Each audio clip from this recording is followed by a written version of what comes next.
Hello everyone, स्वागत है आप लोगों का हमारे यूट्यूब चैनल ग्लैंस एकेडमी पर। जैसा कि आप लोगों को पता है, हम लोग मॉडर्न हिस्ट्री की घटनाचक्र सीरीज कर रहे हैं, जो कि आगामी परीक्षा UP PCS prelims, MP PCS, UPSC, UPRO के लिए बहुत ही बेहद इंपॉर्टेंट है। तो इसी सीरीज में आज हम लोग पढ़ेंगे दोस्तों देसी रियासतें। और इससे पहले के सारे लेक्चर्स हम लोगों ने 31 लेक्चर 32 लेक्चर कवर कर लिए हैं, मैराथन भी कवर कर ली है। तो अब हम शुरू करते हैं आज के टॉपिक को, देसी रियासतें। और अगर आप लोग चैनल पर पहली बार आए हैं तो प्लीज़ चैनल को सब्सक्राइब कर लीजिएगा और बेल नोटिफिकेशन अपडेट कर लीजिएगा, जिससे इस प्रकार की अपडेट्स आपको मिलती रहें।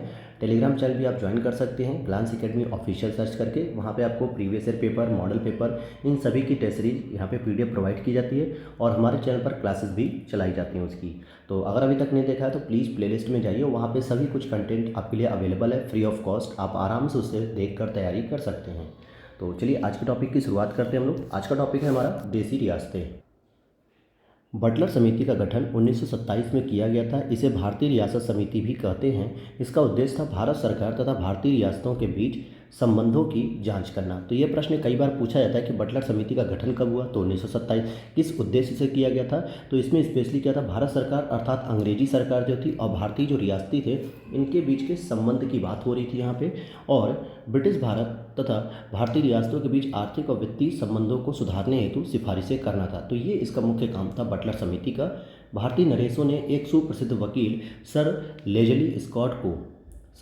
लेजली स्कॉट को कमेटी के सम्मुख उनका दृष्टिकोण प्रस्तुत करने के लिए नियुक्त किया था। दिसंबर 1927 में अखिल भारतीय राज्य जन conference, all India states people conference का आयोजन किया गया। इसमें विभिन्न रियासतों से आए लगभग 700 से अधिक राजनीतिक कार्यकर्ताओं ने भाग लिया, जिसमें बलवंत राय मेहता, मणिलाल कोठारी, जी.आर. अभ्यंकर ने इस आयोजन में महत्वपूर्ण भूमिका निभाई। ये बलवंत राय मेहता वही मेहता जी हैं जिन्होंने पंचायती राज से संबंधित पहली गठित समिति थी 1957 में। ब्रिटिश भारत तथा रजवाड़ों के राजनीतिक संघर्षों के साझे राष्ट्रीय लक्ष्यों को सामने रखने के लिए जवाहरलाल नेहरू जी को वर्ष 1939 में भारत प्रजा मंडल यानी all India states people conference का अध्यक्ष चुना गया। तो भारत प्रजा मंडल का अध्यक्ष नेहरू जी को चुना गया और भारतीय संघ में अधिकांश रजवाड़ों का विलय वर्ष 1947 में हो गया था। 15 अगस्त 1947 तक केवल 3 रियासतें ऐसी थी जो भारत में शामिल नहीं। पहली जूनागढ़, दूसरा जम्मू एंड कश्मीर और तीसरा थी हैदराबाद।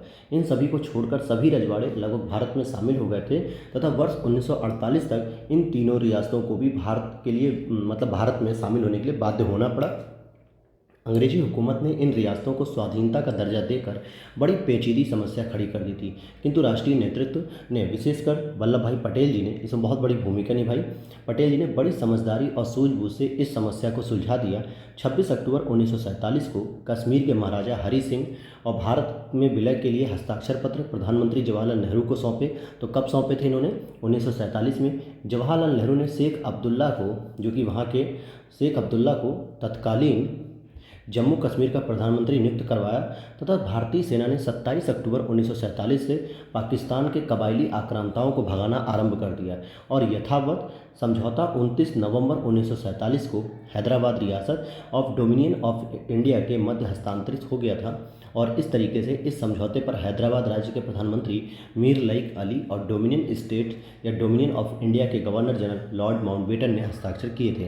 तो आप देखोगे इस तरीके से यहाँ पे हैदराबाद रियासत, जूनागढ़ और जम्मू कश्मीर, इन तीनों रियासतों को भी अंततः हमारे भारतीय साम्राज्य में शामिल कर लिया गया, जिसमें नेहरू जी की और साथ ही साथ सरदार वल्लभ भाई पटेल, इनकी बहुत ही महत्वपूर्ण भूमिका रही है। तो आइए एमसीक्यूज करते हैं अब हम इस पर। 1927 की बटलर कमेटी का उद्देश्य क्या था? ये प्रश्न कई बार रिपीट किया गया, केवल बीपीएससी ही नहीं, यूपी पीसीएस के प्रीवियस ईयर पेपर में भी मैंने कराया है, आप देख सकते हैं वहाँ पे। भारतीय सेना का आधुनिकीकरण करना, भारतीय कृषि का आधुनिकीकरण करना, राष्ट्रीय समाचारों पत्रों पर सेंसर लागू करना या भारतीय सरकार तथा देशी रियासतों के मध्य संबंधों को सुधारना। तो डी ऑप्शन यहाँ पर सही हो जाएगा कि क्या करना था, उन्हें संबंधों को सुधारना था, जिसके लिए बटलर समिति का गठन 1927 में किया गया था। इसे भारतीय रियासत समिति भी कहते हैं। इसका उद्देश्य भारत सरकार और भारतीय रियासतों के बीच संबंधों की जांच करना, ब्रिटिश भारत और भारतीय रियासतों के बीच आर्थिक और वित्तीय संबंधों को सुधारना। तो आर्थिक और वित्तीय संबंधों को सुधारने पर फोकस किया गया था। भारतीय नरेशों ने एक सुप्रसिद्ध वकील सर लेजली स्कॉट को कमेटी के सम्मुख उनका दृष्टिकोण प्रस्तुत करने के लिए नियुक्त किया। स्कॉट का यह तर्क था कि प्रत्येक रियासत आरंभ में स्वतंत्र थी और इसलिए वह स्वतंत्र है केवल उस सीमा तक नहीं जहां तक उसने अपनी प्रभुसत्ता क्राउन को दे दिया, अर्थात शेष अधिकार भारतीय रियासतों के पास ही सुरक्षित रहेंगे। अगला प्रश्न है, all India states people conference का गठन कब किया गया? तो 1927 में किया गया था और 1939 में इसका अध्यक्ष जो बने थे वो नेहरू जी बने थे, जिसको भारत प्रजा मंडल भी कह दिया जाता है। तो 1927 में अखिल भारतीय राज्य जन कॉन्फ्रेंस अर्थात all India states people conference का आयोजन किया गया। इसमें विभिन्न रियासतों से आए लगभग 700 से अधिक राजनीतिक कार्यकर्ताओं ने भाग लिया।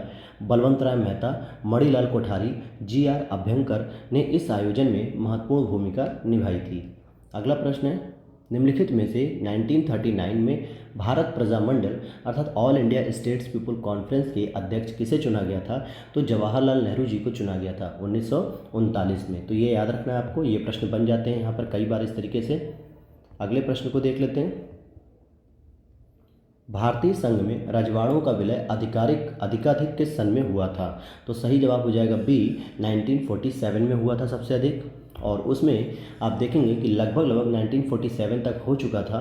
बस केवल जूनागढ़, जम्मू कश्मीर और हैदराबाद, इन सभी को छोड़कर सभी रजवाड़े हमारे भारत में शामिल हो गए थे और इन पर भी प्रयास किया गया, चाहे वो हस्ताक्षर के तहत या फिर जो है कि संधि समझौता या ऑपरेशन विजय वगैरह, ये सब ऑपरेशन चलाए जाते थे, ऑपरेशन पोलो। तो इनके माध्यम से 1948 के अंत तक तीनों रियासतों को भी भारत के साथ रहने के लिए बाध्य होना पड़ा। फाइनली हुआ ये था कि अंग्रेजी हुकूमत ने इन रियासतों को स्वाधीनता यानी कि स्वतंत्रता का दर्जा दे दिया था कि ये चाहे तो भारत के साथ रहें या अलग रह सकती हैं। अब भारत के बीच में रह के आप भारत से अलग कैसे रह सकते हो? जूनागढ़ की रियासत गुजरात में है, हैदराबाद की रियासत आप देख सकते हो हैदराबाद आंध्र प्रदेश तेलंगाना के क्षेत्र में, जम्मू कश्मीर की रियासत हमारे उत्तर में है हिमालय के पास। तो ये सब जो है कि अपनी एक अलग पहचान बनाना चाह रहे थे, जो भारतीय आंतरिक एकता, प्रभुता, संप्रभुता और एकता अखंडता के लिए खतरा पैदा होते। तो इसीलिए इनको एकजुट होकर रखना जरूरी था। तो इसमें सबसे इम्पॉर्टेंट जो रोल प्ले किया गया वो पटेल जी ने किया था, ठीक है, पटेल जी ने। और इनकी जो है कि देशभक्ति यहाँ पर थी कि बहुत ही प्रयास किया और तब जाके सारे के सारे लोग सम्मिलित हुए। और अगला प्रश्न है, राज्यों का विलयीकरण जिसके नेतृत्व में हुआ था वे कौन थे? तो सरदार वल्लभ भाई पटेल जी थे जिनके नेतृत्व में हुआ। अगला प्रश्न है, अन्य रजवाड़ों के भारत में विलय होने के बाद भी किन 3 राज्यों ने या रियासतों ने भारत में शामिल होना विलंबित कर दिया? मंजूर तो हुआ ही हुआ लेकिन विलंब हुआ। तो वो थे आपकी जूनागढ़, हैदराबाद और जम्मू कश्मीर।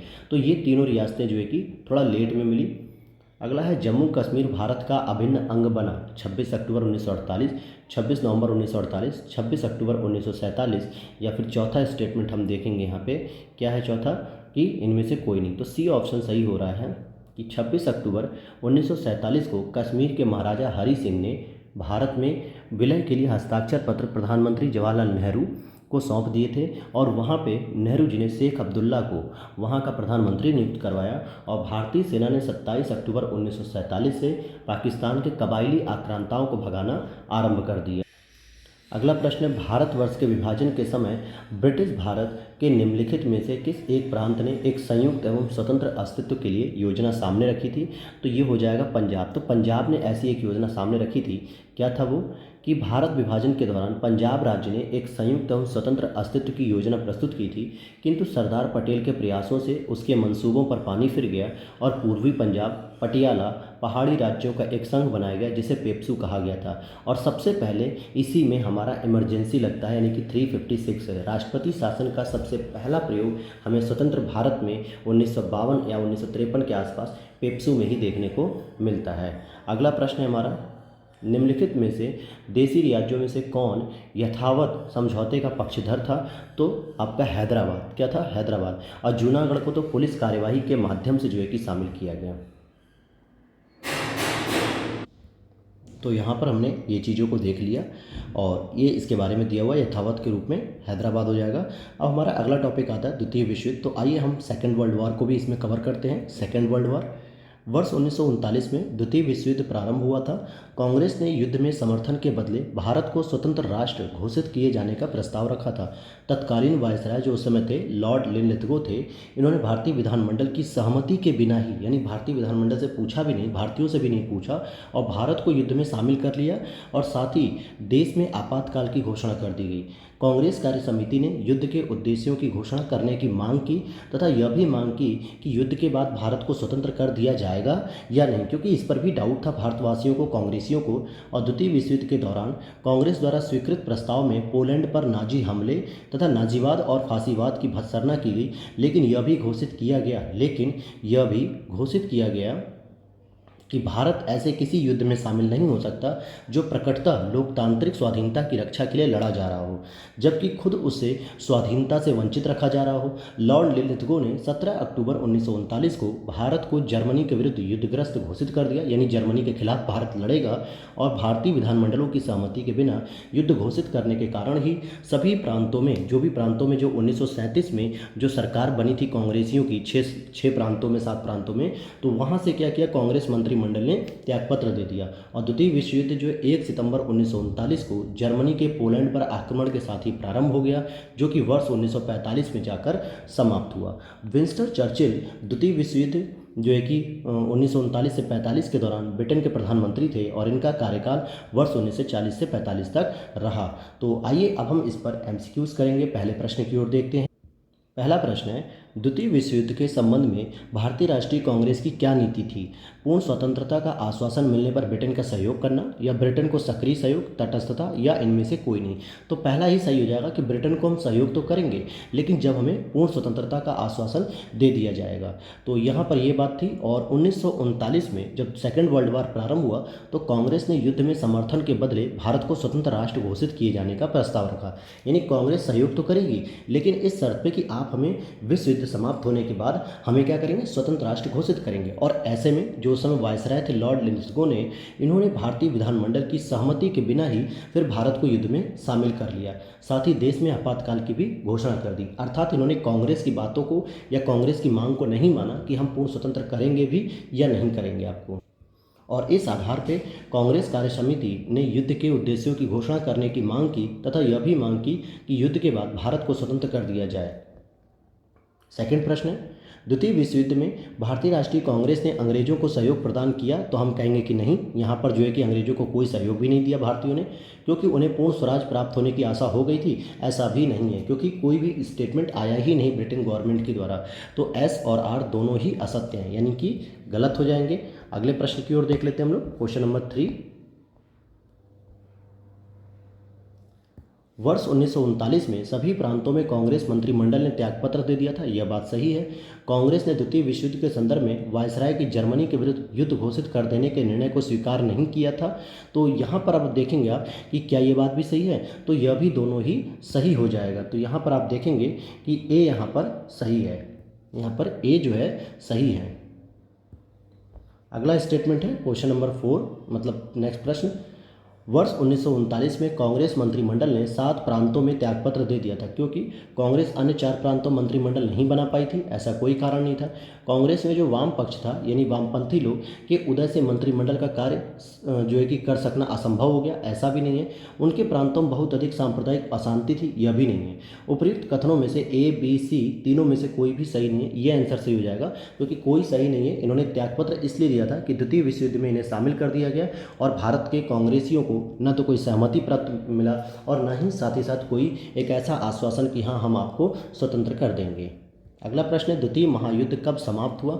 तो यह 1945 में समाप्त हुआ, जो कि 1 सितंबर 1939 को जर्मनी के पोलैंड पर आक्रमण के साथ प्रारंभ हुआ और 1945 में जाकर समाप्त हुआ। नेक्स्ट क्वेश्चन है, द्वितीय विश्व युद्ध के समय ब्रिटेन का प्रधानमंत्री कौन था? तो ये विंस्टन चर्चिल साहब थे। कौन थे वहाँ पे? Winston Churchill. तो ये थे विंस्टन चर्चिल। और अब हमारा अगला टॉपिक आएगा, इसमें पाकिस्तान की मांग, जो कि मोहम्मद अली जिन्ना ने शुरू की थी और किस अधिवेशन में की थी, इस पर हम बात करेंगे। तो मुस्लिमों के लिए एक पृथक देश यानी होमलैंड की प्रथम बार एक निश्चित अभिव्यक्ति 1930 के मुस्लिम लीग के इलाहाबाद अधिवेशन के इकबाल के अध्यक्षीय भाषण में हुई। अब प्रश्न आ जाता है कि पहली बार मुसलमानों के लिए एक अलग देश की बात हो रही है, पाकिस्तान जैसा कोई शब्द यहाँ पर नहीं आया था, क्योंकि पाकिस्तान शब्द का निर्माण तो रहमत अली चौधरी साहब ने किया, लेकिन अभी बस ये था बात कि मुस्लिमों के लिए एक अलग देश होने की बात हो रही थी। तो इसकी जो प्रथम बार अभिव्यक्ति हुई वो 1930 के इलाहाबाद अधिवेशन में हुई, जिसमें इकबाल जी, जो कि हमारे अध्यक्षीय भाषण कर रहे थे यहाँ पर, उनके द्वारा दिया गया। जबकि कैम्ब्रिज विश्वविद्यालय के एक छात्र रह चुके चौधरी रहमत अली ने 1933 में पाकिस्तान शब्द का सर्वप्रथम प्रयोग नाउ और नेवर, यानी अभी मिल गया तो मिल जाएगा पाकिस्तान, अदरवाइज फिर कभी नहीं मिलेगा, तो आर वी टू लिव अथवा और पेरिस फॉर एवर। तो ये जो है कि इन्होंने एक थीम दी थी। तो आप देख सकते हो कि 1930 में तो केवल एक पृथक राष्ट्र की बात हो रही है, लेकिन पाकिस्तान जैसे शब्द की बात सबसे पहले 1933 में आती है। तो यहाँ पर हम देखेंगे, और इस तरीके से ब्रिटिश भारत की 5 उत्तरी राजनीतिक इकाइयों के नामों में अंग्रेजी प्रथम अक्षर को मिलाकर यह नाम बनाया गया। अगर आप देखोगे कि ये इकाइयाँ थी, जैसे Punjab, north west frontier province, Kashmir, Sindhu, Balochistan. और 22 से 24 मार्च 1940 को मुस्लिम लीग का लाहौर अधिवेशन जो है कि, और इसकी अध्यक्षता स्वयं मोहम्मद अली जिन्ना ने की थी। किसकी? 1940 का जो लाहौर अधिवेशन था। इस अधिवेशन में भारत से एक अलग मुस्लिम राष्ट्र पाकिस्तान की मांग की गई। अब यहाँ पर समझिएगा कि 1930 में क्या हुआ, पहली बार कहा गया कि एक मुसलमानों के लिए एक अलग देश की बात की जा रही है, लेकिन वहाँ पे कोई भी पाकिस्तान जैसा शब्द नहीं था।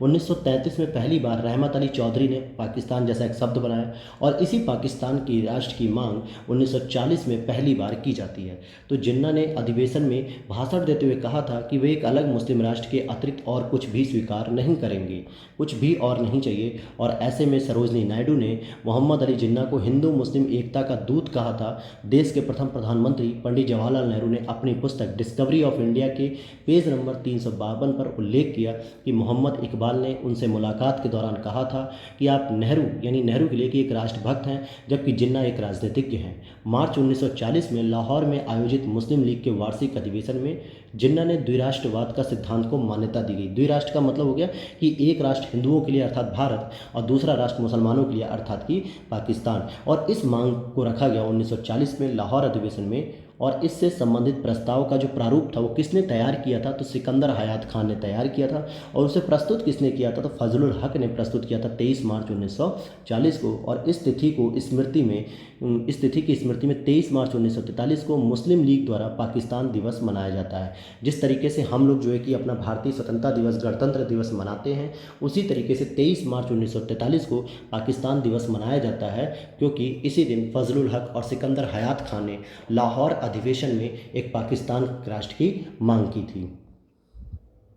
अब इस पर पहला प्रश्न है आपका, भारतीय मुसलमानों के पृथक राज्य के लिए पाकिस्तान शब्द का प्रयोग सबसे पहले निम्न में से किसने किया था?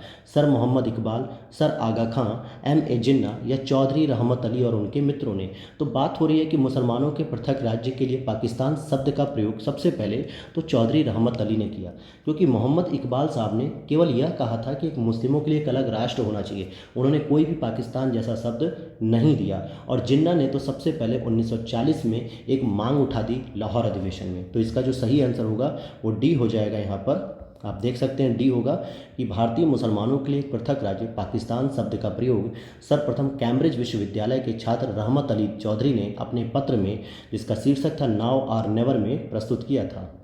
अगला प्रश्न है, मुसलमानों के लिए पृथक राष्ट्र का विचार किसने दिया? तो ये इकबाल साहब ने 1930 में जब इलाहाबाद का अधिवेशन हो रहा था, तो उस समय इन्होंने यह विचार रखा। इसमें लिखा है कि यह कवि भी थे और राजनीतिक चिंतन मोहम्मद इकबाल साहब को मुसलमानों के लिए पृथक राष्ट्र के विचार का प्रवर्तक माना जाता है। सर्व इस्लाम की भावना से प्रेरित होकर इकबाल ने 1930 के अखिल भारतीय मुस्लिम लीग के इलाहाबाद अधिवेशन में कहा था, यदि यह सिद्धांत स्वीकार कर लिया जाता है तो भारतीय मुसलमानों को अपने देश में अपनी संस्कृति परंपराओं के पूर्ण और स्वतंत्र विकास का अधिकार है। तो मेरी इच्छा यह होगी कि पंजाब, उत्तर पश्चिमी सीमा प्रांत, सिंध और बलूचिस्तान को मिलाकर एक पृथक राज्य बना दिया जाए। तो ये इन्होंने ये तो कहा था कि इन राज्यों को मिलाकर पाकिस्तान बनाया जाए, मतलब एक देश बना जाए, लेकिन इन सभी शब्दों को मिलाकर रहमत अली चौधरी ने पाकिस्तान जैसे शब्द का निर्माण कर दिया। तो ये वाली बातें इसमें थी। अगला प्रश्न है, निम्नलिखित में से किसने सर्वप्रथम भारत में एक पृथक मुस्लिम राज्य का प्रस्ताव रखा? तो यह भी मोहम्मद अली यानी मोहम्मद इकबाल साहब ने रखा। 1930 के इलाहाबाद के अधिवेशन में इन्होंने यह विचार रखा। अगला प्रश्न है, पाकिस्तान के अलग राज्य आंदोलन का नेतृत्व किसने दिया? अब यहाँ पे देखेंगे पाकिस्तान के साथ पूछा जा रहा है, तो ये मोहम्मद अली जिन्ना ने दिया था। और 1940 में जो लाहौर का अधिवेशन हुआ था मुस्लिम लीग का, वहाँ पर इन्होंने सबसे पहले इसकी डिमांड की थी। तो ये इसकी जो है कि व्याख्या हम लोग यहाँ देख लेंगे। यहाँ पर आप देखेंगे कि 22 से 24 मार्च 1940 को मुस्लिम लीग का अधिवेशन लाहौर में हुआ और जिसकी अध्यक्षता स्वयं मोहम्मद अली जिन्ना ने की थी। इस अधिवेशन में भारत से अलग एक मुस्लिम राष्ट्र पाकिस्तान की मांग की गई। जिन्ना ने अधिवेशन में भाषण देते हुए कहा था कि वे एक अलग मुस्लिम राष्ट्र के अतिरिक्त और कुछ भी स्वीकार नहीं कर सकते हैं। निम्नलिखित में से किसने मोहम्मद अली जिन्ना को हिंदू मुस्लिम एकता का दूत कहा था? तो सरोजनी नायडू ने कहा था। ऐसा इसलिए कि ताकि वो हिंदू और मुसलमानों को एकजुट रखें, एक अलग पाकिस्तान राष्ट्र की जो मांग की जा रही है वो ना करें। अगला प्रश्न है, यह किसका कथन है कि नेहरू एक राष्ट्रभक्त हैं जबकि जिन्ना एक राजनीतिज्ञ हैं? यह किसने कहा था? तो ये सर मोहम्मद इकबाल के द्वारा कहा गया था। और अगले प्रश्न पे आप देखेंगे, निम्नलिखित में से कौन एक कथन मोहम्मद अली जिन्ना के विषय में सही नहीं है? वे दो राष्ट्रवाद के सिद्धांत के समर्थक थे, यह भी सही है। उन्होंने 1940 के मुस्लिम लीग के लाहौर के वार्षिक अधिवेशन की अध्यक्षता की, यह भी सही है। और आपसे पूछा जा रहा है कौन सा सही नहीं है? असहयोग आंदोलन में उन्होंने भाग नहीं लिया था, यह भी सही है। वे सदैव डायरी रखते थे, ऐसा बिल्कुल भी नहीं है। तो यहाँ आप देखेंगे कि द्विराष्ट्रवाद सिद्धांत जो था वो मोहम्मद अली जिन्ना इसके समर्थक थे। 23 मार्च 1940 को मुस्लिम लीग के लाहौर अधिवेशन की अध्यक्षता भी की थी इन्होंने और एक अलग मुस्लिम राष्ट्र पाकिस्तान की मांग की थी। पाकिस्तान के प्रस्ताव की जो रूपरेखा थी वो सिकंदर हयात खान ने शुरू की थी, मतलब तैयार की थी, और फजलुल हक और खली कुजम्मा ने एक साथ जो है कि प्रस्तुत किया। और मोहम्मद अली जिन्ना असहयोग आंदोलन से सहमत नहीं थे, इसलिए उन्होंने इसमें भाग नहीं लिया था। अगला प्रश्न है, मुस्लिमों के लिए एक पृथक देश की प्रथम बार एक निश्चित अभिव्यक्ति कहाँ हुई थी?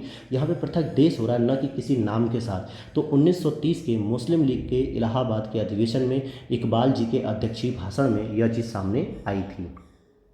आप देखेंगे कि मुसलमानों के लिए एक पृथक देश यानी होमलैंड की प्रथम बार एक निश्चित अभिव्यक्ति 1930 के मुस्लिम लीग के इलाहाबाद अधिवेशन के इकबाल के अध्यक्षीय भाषण में हुई। और इसके बाद हम देखेंगे कि जबकि कैम्ब्रिज विश्वविद्यालय के एक छात्र चौधरी रहमत अली ने 1933 में पाकिस्तान शब्द का सर्वप्रथम प्रयोग नाउ और नेवर नाम की एक पत्रिका थी यानी पैम्फलेट था उसमें दिया। ब्रिटिश भारत की जो पांच उत्तरी राजनीतिक इकाइयाँ थीं उनके नामों का जो अंग्रेजी में जो पहला अक्षर था उसको मिलाकर ही इन्होंने क्या किया, एक पाकिस्तान शब्द का निर्माण किया। और जिसके अंतर्गत 22 से 24 मार्च 1940 के मध्य लाहौर में हुए मुस्लिम लीग के अधिवेशन में एक स्वतंत्र और संप्रभु राज्य की औपचारिक रूप से पाकिस्तान की मांग मोहम्मद अली जिन्ना ने की। अगला प्रश्न है आपका, नाउ और नेवर पैम्फलेट किसने लिखा था? तो ये आपके चौधरी रहमत अली जी ने लिखा था और इसी पैम्फलेट में ही इन्होंने पाकिस्तान शब्द की जो है कि एक स्थापना, मतलब पाकिस्तान की जो संकल्पना थी वो यहाँ पर दी थी। और अगले प्रश्न को अगर हम लोग देखें तो क्या है हमारा अगला प्रश्न, मुस्लिम लीग द्वारा पाकिस्तान की स्थापना की मांग करने वाला प्रस्ताव पारित किया गया था। तो 1940 में जब लाहौर अधिवेशन हो रहा था तो उसी समय जो है कि इसको पारित किया गया था। 23 मार्च 1940 को मुस्लिम लीग के लाहौर अधिवेशन में प्रसिद्ध पाकिस्तान प्रस्ताव पारित किया गया, जिसका आधार यह था कि ऐसा कोई संविधान मुसलमान को स्वीकार्य नहीं हो जिसमें भारत के पूर्व और पश्चिम के मुस्लिम बहुल क्षेत्रों को एक स्वतंत्र और सार्वभौमिक राज्य के रूप में स्वीकार न किया गया हो। अगला प्रश्न है, मुस्लिम लीग द्वारा पाकिस्तान का प्रस्ताव पारित किया गया था, कब किया गया था भाई? 23 मार्च 1940 को। और इसी दिन को पाकिस्तान दिवस के रूप में भी सेलिब्रेट किया जाता है आज भी। वर्ष 1940 में मुस्लिम लीग के अधिवेशन में पाकिस्तान के सृजन का प्रस्ताव किसने रखा था? तो जो खली कुजम्मा यहाँ पे हैं। वैसे तो यहाँ पे 2-3 नाम आएंगे, लेकिन अगर ऑप्शन में आपको केवल खली कुजम्मा दे रहा है तो आप उसी को मानिएगा। हालांकि इस प्रस्ताव को फजलुल हक ने प्रस्तुत किया था और खली कुजम्मा ने इसका अनुमोदन किया था, जबकि इसको तैयार जो किया गया था इसका प्रारूप को वो हयात खान ने किया था, सिकंदर हयात खान ने किया था। तो अगला प्रश्न है, पाकिस्तान प्रस्ताव की रूपरेखा किसने तैयार की थी? तो ये थे आपके चौधरी रहमत अली या सिकंदर हयात खान या मोहम्मद अली जिन्ना या फजलुल हक। तो आपका बी ऑप्शन हो जाएगा कि सिकंदर हयात खान ने इसकी रूपरेखा तैयार की, जबकि फजलुल हक और खली कुजम्मा ने इसको प्रस्तुत किया, अनुमोदन किया। ओके। और 1940 का जो लाहौर अधिवेशन था उसकी अध्यक्षता मोहम्मद अली जिन्ना साहब कर रहे थे। तो चलिए अगले प्रश्न की ओर चलते हैं। तो अगला हमारा टॉपिक आ रहा है व्यक्तिगत सत्याग्रह। आइए यहाँ से भी बहुत इंपॉर्टेंट प्रश्न बन जाते हैं कभी कभी। व्यक्तिगत सत्याग्रह 1940, अगस्त प्रस्ताव को पूरी तरह अस्वीकार करते हुए। ये जो अगस्त प्रस्ताव था ये कौन लेके आया था? 1940 में लेके आए थे कौन? लॉर्ड लिनलिथिगो। कौन लेके आए थे? लिनलिथिगो। तो ये जो है कि व्यक्ति जो वायसराय थे उस समय, इनके द्वारा दिया गया था, तो इसको अस्वीकार कर दिया गया और गांधी जी के नेतृत्व में व्यक्तिगत सत्याग्रह शुरू किया गया। गांधी जी के नेतृत्व में यह सत्याग्रह ब्रिटिश सरकार की भारत नीति के प्रति नैतिक विरोध का प्रतीकात्मक अभिव्यक्ति थी, नैतिक विरोध की। व्यक्तिगत सत्याग्रह की शुरुआत 17 अक्टूबर 1940 को हुई थी और विनोबा भावे प्रथम सत्याग्रही थे, जबकि पंडित जवाहरलाल नेहरू दूसरे सत्याग्रही थे। और तीसरे सत्याग्रही कौन थे दोस्तों? तो वो मैं आपको बता दूं, और ये प्रश्न बनने की संभावना 99% है इस बार, क्योंकि व्यक्तिगत सत्याग्रह 17 अक्टूबर 1940 को शुरू हुआ। पहले तो थे विनोबा भावे और दूसरे थे पंडित जवाहरलाल नेहरू, और जो तीसरे की अगर आपसे बात पूछे तो यहाँ पे ये नाम याद रख लीजिएगा, ब्रह्मदत्त। ब्रह्मदत्त तीसरे जो है कि आपके सत्याग्रही थे। हालांकि सर्वोदय शब्द का प्रयोग सर्वप्रथम महात्मा गांधी ने किया था और विनोबा भावे द्वारा गांधी जी के आदर्शों के प्रचार के लिए सर्वोदय समाज की स्थापना भी की थी। तो ये सर्वोदय जो समाज है ये विनोबा भावे ने स्थापित किया था। लेकिन अगर हम बात करेंगे कि तीसरे जो कि सत्याग्रही थे तो वो ब्रह्मदत्त थे। तो आइए हम इस पर MCQs भी कर लेते हैं कुछ। महात्मा गांधी द्वारा व्यक्तिगत सत्याग्रह आंदोलन के लिए प्रथम सत्याग्रही के रूप में किसे चुना गया था? तो विनोबा भावे को चुना गया था, और दूसरे नंबर पे जवाहरलाल नेहरू थे, और तीसरे नंबर पे मैंने अभी बताया कि कौन थे? ब्रह्मदत्त जी थे। तो यहाँ पर देखते हैं, अगस्त प्रस्ताव को जब पूरी तरह अस्वीकार कर दिया तो कांग्रेस ने गांधी जी के नेतृत्व में व्यक्तिगत सत्याग्रह शुरू किया, और यह सत्याग्रह ब्रिटिश सरकार की भारत नीति के प्रति नैतिक विरोध की प्रतीकात्मक अभिव्यक्ति थी, और इसकी शुरुआत थी वो थी 17 अक्टूबर 1940। अगला प्रश्न है, व्यक्तिगत सत्याग्रह आंदोलन के प्रधान सत्याग्रही कौन थे? तो आप देखोगे प्रधान सत्याग्रही विनोबा भावे थे, यानी कि प्रमुख रूप से यही चला रहे थे इसको। अगला प्रश्न है, व्यक्तिगत सत्याग्रह यानी कि इंडिविजुअल सिविल डिसओबीडियंस किसने आरंभ किया था? तो ये विनोबा भावे जी के द्वारा शुरू किया गया था, और सेकंड नंबर पे जवाहरलाल नेहरू थे, थर्ड नंबर पे ब्रह्मदत्त थे। और अगले प्रश्न को देखते हैं, व्यक्तिगत सत्याग्रह में विनोबा भावे को प्रथम सत्याग्रही चुना गया था, दूसरा कौन थे? तो दूसरे पंडित जवाहरलाल नेहरू थे। और मैं अगर आपसे कहूं कि तीसरे कौन थे, तो तीसरे आपके ब्रह्मदत्त जी थे। अगला प्रश्न है, सर्वोदय शब्द का प्रयोग सर्वप्रथम किसने किया? तो सर्वोदय शब्द का प्रयोग सबसे पहले महात्मा गांधी जी ने किया। हालांकि सर्वोदय समाज की स्थापना विनोबा भावे जी के द्वारा की गई थी। अब हमारा अगला सबसे इम्पॉर्टेंट टॉपिक आ रहा है क्रिप्स मिशन। इसको भी हम लोग आज की ही क्लास में कवर करेंगे, क्योंकि अब क्लासेस हम लोग लगभग 45 से 50 मिनट की रखेंगे, ताकि जिससे जल्दी से जल्दी अगले 6 से 7 क्लासेस में आपकी मॉडर्न हिस्ट्री भी कवर हो जाए। तो चलिए हम लोग पढ़ते हैं इसको भी। द्वितीय विश्व युद्ध में जापान की बढ़ती हुई शक्ति को देखते हुए अंतर्राष्ट्रीय समुदाय, विशेषकर अमेरिका, चीन, ऑस्ट्रेलिया ने ब्रिटेन पर या भारत को स्वतंत्र करने के लिए दबाव बढ़ाया, जिसके फलस्वरूप स्टैफोर्ड क्रिप्स के नेतृत्व में मिशन भारतीय नेताओं से वार्ता हेतु मार्च 1942 में भारत आया। इस मिशन ने एक प्रस्ताव प्रस्तुत किया जिसकी प्रमुख शर्तें थी कि युद्ध के बाद भारत को डोमिनियन राज्य का दर्जा, ध्यान दीजिएगा, डोमिनियन राज्य के दर्जे की बात कि दिया जाएगा, जो किसी बाहरी सत्ता के अधीन नहीं होगा, और भारतीयों को अपना संविधान निर्मित करने का अधिकार दिया जाएगा, जिसके लिए युद्ध के बाद एक संविधान निर्मात्री परिषद बनेगी। तो इस पे बहुत सारे प्रश्न बन जाते हैं कि संविधान निर्मात्री जो परिषद बनी, इसका गठन किसके नेतृत्व में हुआ या किस मिशन के नेतृत्व में हुआ, और दूसरा प्रश्न बनता है कि इसका विचार सबसे पहले किसके नेतृत्व में आया। तो ये आपको जो है कि पूरा का पूरा देखना है। तो आगे देखते हैं, जिसमें ब्रिटिश भारत के प्रांतों के निर्वाचित सदस्य और देसी रजवाड़ों के प्रतिनिधि शामिल होंगे। तीसरा था, ब्रिटिश भारत का कोई प्रांत यदि नए संविधान को स्वीकार न करना चाहे तो उसे वर्तमान संवैधानिक स्थिति बनाए रखने का अधिकार होगा। नए संविधान को न स्वीकार करने वाले प्रांतों को अपना अलग संविधान बनाने की आज्ञा होगी। चौथा, युद्ध के दौरान ब्रिटिश वायसराय की एक नई कार्यकारी परिषद का गठन किया जाएगा, जिसमें भारतीय जनता के प्रमुख वर्गों के प्रतिनिधि शामिल होंगे, लेकिन रक्षा मंत्रालय ब्रिटिश नेतृत्व के पास होगा। और महात्मा गांधी ने इसे उत्तर तिथि चेक यानी कि पोस्ट डेटेड चेक की संज्ञा दी। क्रिप्स मिशन के साथ कांग्रेस के आधिकारिक वार्ताकार पंडित जवाहरलाल नेहरू और मौलाना अबुल कलाम आज़ाद को घोषित किया गया था, नियुक्त किया गया था कि यही लोग क्रिप्स मिशन के साथ जो है कि वार्तालाप करेंगे, भारतीय पक्ष की ओर से या कांग्रेसियों की ओर से। तो आगे देखते हैं क्या दिया है इसके आगे। तो ये तो आ गया प्रश्न, और अब हम प्रश्न उत्तर करेंगे। पहला प्रश्न है आपका, भारत में क्रिप्स मिशन किस वर्ष आया था? तो ये 1942। कब आया था? ये मार्च 1942 में भारत आया था। तो यहाँ पर ये था कि जो भारतीय नेताओं से वार्ता करने के लिए मिशन जो है कि मार्च 1942 में भारत आया। अगला प्रश्न है, ब्रिटानिया सरकार के प्रस्तावों की प्रारूप की घोषणा जो स्टैफोर्ड क्रिप्स लेकर आए थे उसमें क्या क्या सम्मिलित था? कि भारत को एक डोमिनियन स्थिति दी जानी चाहिए, ये तो सही था। कि सब प्रांतों और राज्यों को मिलकर एक भारतीय संघ होना चाहिए। कि कोई भी प्रांत या भारतीय राज्य भारतीय संघ के बाहर रहने का निर्णय ले सकता है। यह कि भारत का संविधान भारत की जनता द्वारा निर्मित किया जाएगा। तो आप इसका कूट देखेंगे कि डी हो जाएगा कि चारों के चारों ही स्टेटमेंट यहाँ पर सही लिखे हुए हैं। ओके, यहाँ पर हमने देख लिया है, ऊपर भी हमने इन चीज़ों को पढ़ लिया है, तो हम आगे चलते हैं इन चीज़ों को देखते हुए। 1942 के क्रिप्स मिशन का एक महत्वपूर्ण पहलू था, क्या था? कि भारत को किसी भी कोटि की स्वायत्तता देने की शर्त थी कि सभी भारतीय राज्यों को भारत संघ में शामिल होना चाहिए या होगा, और द्वितीय विश्व युद्ध के तुरंत पश्चात भारत संघ की स्थापना करना और उसे डोमिनियन पद प्रदान करना। तीसरा, विश्व युद्ध के पश्चात भारत को संपूर्ण स्वतंत्रता प्रभुत्व का दर्जा प्रदान करने की शर्त थी भारतीय लोगों और समुदायों तथा राजनीतिक दलों का ब्रिटेन के युद्ध में भाग तथा सहयोग होना। और चौथा था यहाँ पर जो सबसे इम्पॉर्टेंट, कि संपूर्ण भारत संघ के लिए एक ही संविधान की संरचना करना, किसी भी प्रांत के लिए पृथक संविधान का न होना तथा सभी प्रांतों को संघीय संविधान मान्य होना। तो ऐसा तो बिल्कुल नहीं था, क्योंकि यह कहा गया था कि अगर जो भी देशी रियासत है, कोई भी समाज अगर चाहता है कि भारतीय मतलब संविधान से खुश नहीं है तो अपना एक स्वतंत्र संविधान बना सकता है। तो यहाँ पे जो सबसे इम्पॉर्टेंट पहलू था कि द्वितीय विश्व युद्ध के तुरंत बाद भारत संघ की एक स्थापना होगी और उसे डोमिनियन का पद प्रदान किया जाएगा। तो डोमिनियन का पद जो प्राप्त होगा वो भारतीय कांग्रेसियों को या भारतीयों को नहीं चाहिए था, क्योंकि इन्हें तो पूर्ण स्वतंत्रता चाहिए थी। तो बी ऑप्शन यहाँ पर सही हो जाएगा। अगले प्रश्न की ओर देखते हैं। निम्नलिखित में से कौन सा क्रिप्स मिशन के संबंध में सही नहीं है? युद्ध समाप्त होने पर डोमिनियन दर्जा, संविधान सदन द्वारा संविधान निर्मित मान्य होगा, और नई कार्य परिषद की नियुक्ति जिनमें हिंदू और मुसलमानों का समान प्रतिनिधित्व। तो ध्यान दीजिएगा, सी ऑप्शन हो जाएगा कि यहाँ पे हिंदुओं और मुसलमानों के लिए कोई समान प्रतिनिधित्व की बात नहीं की गई थी। और अगले प्रश्न की ओर देखते हैं।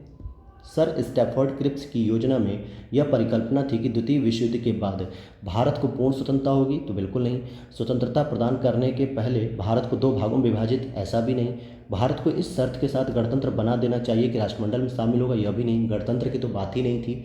और भारत को डोमिनियन स्टेट्स देना होगा, तो ये बात सही थी कि भारत को डोमिनियन स्टेटस दिया जाएगा। तो डी ऑप्शन यहाँ पर सही हो जाएगा।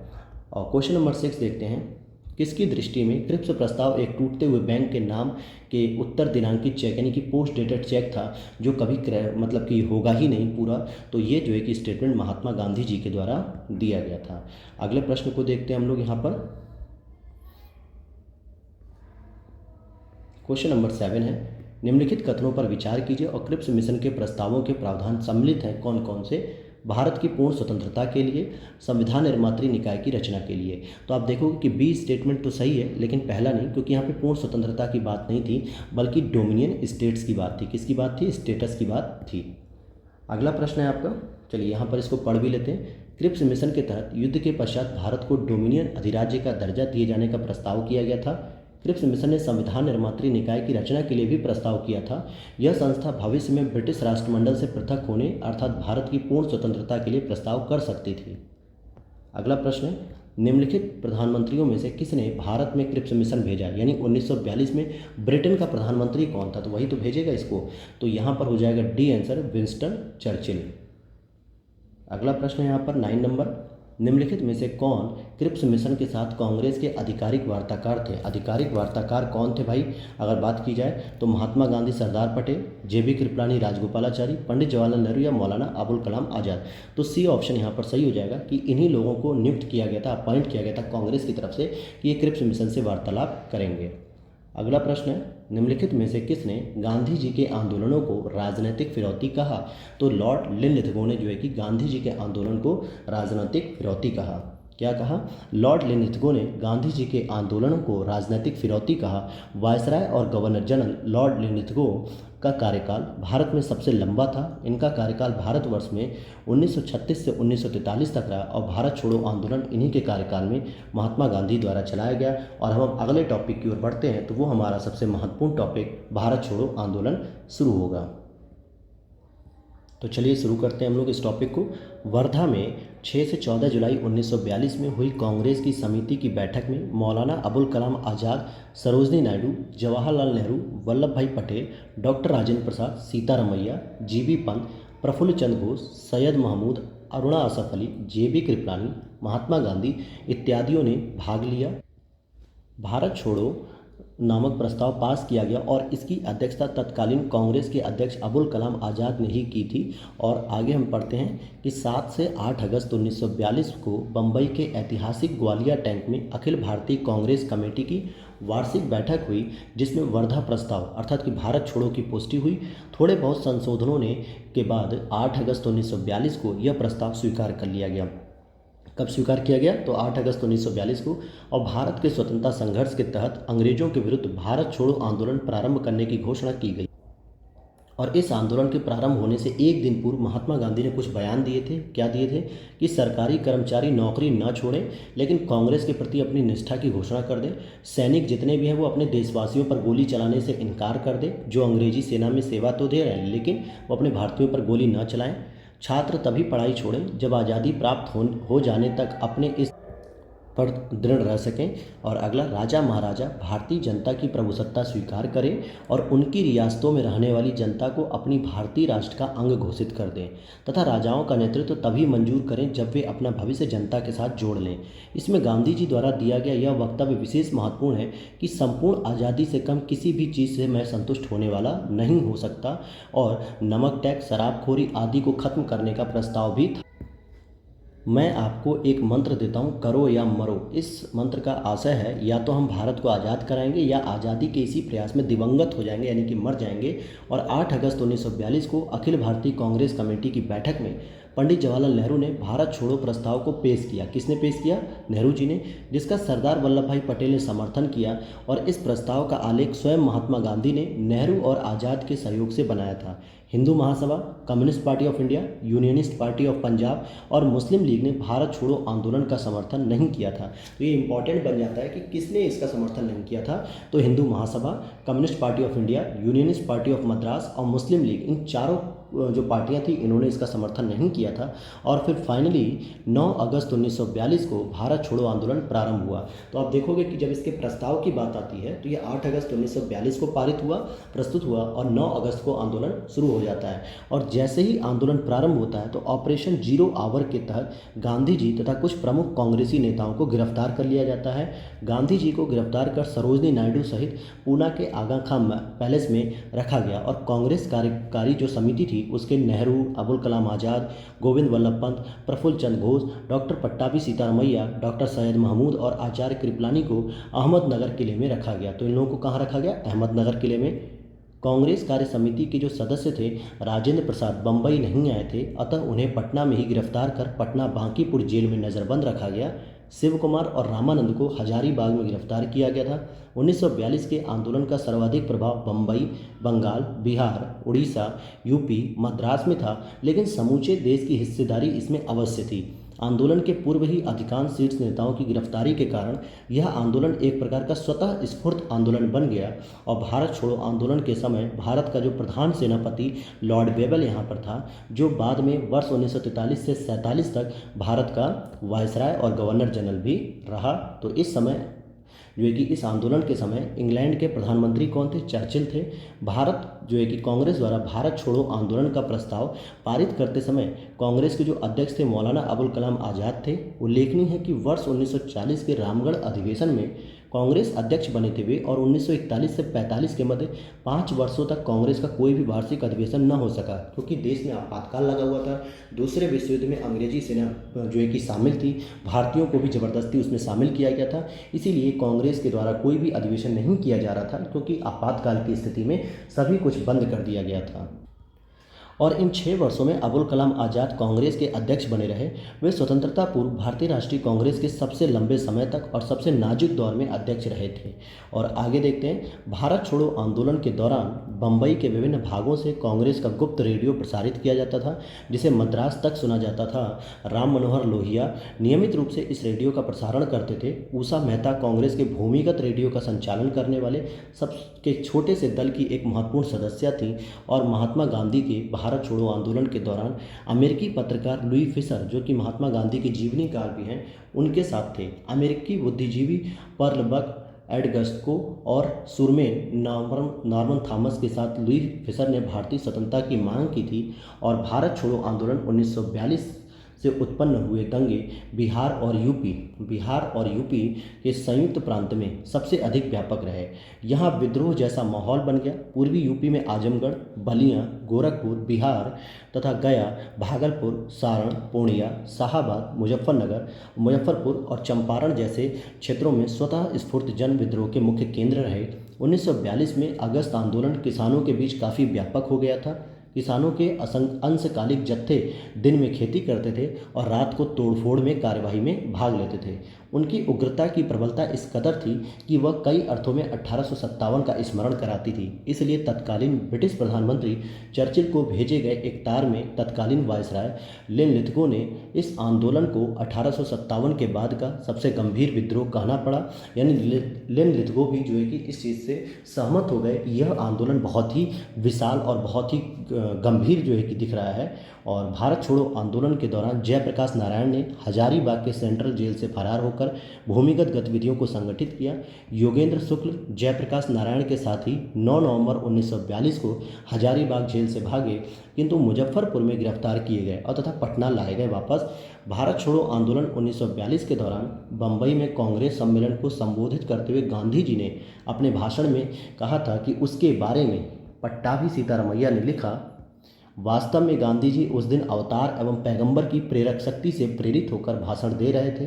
राष्ट्रीय स्वयंसेवक संघ 1942 के भारत छोड़ो आंदोलन से पृथक रहा। आरएसएस वर्ष 1940 से लेकर विदेशी सत्ता के 1947 में समाप्त होने तक के किसी भी राष्ट्रीय आंदोलन में संघ की कोई भूमिका नहीं थी आरएसएस की। और अरुणा आसफ अली प्रसिद्ध भारतीय स्वतंत्रता सेनानी थी। उन्होंने 1942 में भारत छोड़ो आंदोलन के दौरान मुंबई के ग्वालिया टैंक मैदान में कांग्रेस का झंडा फहराने के लिए हमेशा याद किया जाता है अरुणा आसफ अली को।